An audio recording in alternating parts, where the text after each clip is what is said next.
இப்போ நம்ம வந்து ஒரு குகைக்குள்ளார இருக்கும் வச்சுங்களேன். இந்த குகைக்குள்ளார ஆசான் இருக்கை அப்படின்னு சொல்லிட்டு ஒரு இருக்கை இருக்குது. கொஞ்சம் வழுக்கும்.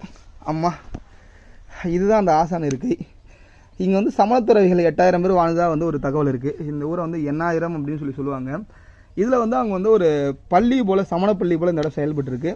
அப்போது ஒரு அந்த பள்ளிக்கு ஒரு ஆசானம் இருப்பார்ல, அவர் உட்கார்ற இருக்கை அப்படின்னு சொல்லி சொல்கிறாங்க.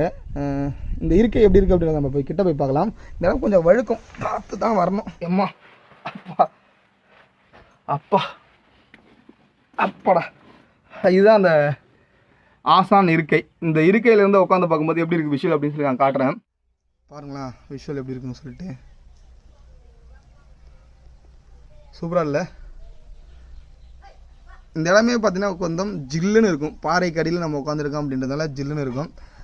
இங்கேருந்து பார்க்குற விஷயம் சூப்பராக இருக்கும் வச்சுங்களேன். ஒரு ஆசான் வந்து இப்படி உட்காந்து ஒரு எல்லாத்தையும் திறந்துட்டு ஒரு தியானம்